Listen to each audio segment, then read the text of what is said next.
విశాఖపట్నంకి అతిపెద్ద data centre అనేది Google సంస్థ రాబోతుంది.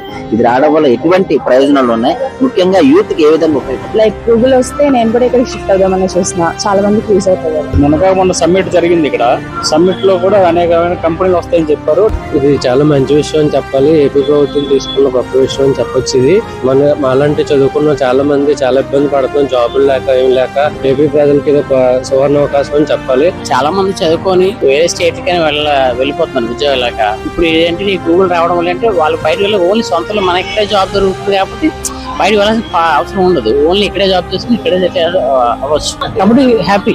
జాబ్స్ అవి వస్తున్నాయి కదా, మిడిల్ క్లాస్ వాళ్ళకైనా ఎవరికైనా యూజ్ అవుతుంది. చంద్రబాబు నాయుడు గారు ఆయనకి అడ్మినిస్ట్రేషన్ ఫుల్గా అవగాహన ఉంది కాబట్టి ఆయన హైదరాబాద్ ఎలా డెవలప్ చేస్తే వైజాగ్ కూడా సేమ్ అదే రకంగా డెవలప్ చేస్తున్న నమ్మకం అయితే ఉంది. కంపెనీలు అన్ని వస్తూ ఉంటే చాలా బాగుంటుంది, డెవలప్మెంట్ అవుతుంది. విశాఖపట్నం కూడా బాగా డెవలప్మెంట్ అవుతుంది. వైజాగ్ వాసిగా చాలా గొప్పగా అనిపిస్తుంది. ఎందుకంటే చంద్రబాబు నాయుడు గారి సంగతి తెలిసింది, మంచిగా చేస్తారు, యువతకు బాగా సపోర్ట్ చేస్తారు. ఎప్పుడు ఉద్యోగ పరంగా ఇంతకుముందు హైదరాబాద్ ని ఎలా తయారు చేశారు, ఇప్పుడు వైజాగ్ కూడా అంతకు మించి చేస్తారని కోరుకుంటున్నాం. లోకేష్ గారు ఉన్నారు, ఐటీ మినిస్టర్ గారు, అతని పనితీరు ఎట్లా ఉంది?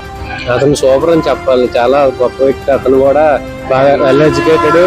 ఎంతమంది విమర్శించినప్పటికీ ఇప్పటికి అతను ఏటో నిరూపించుకునే స్థాయిలో ఇప్పుడు ఉన్నారు అతను.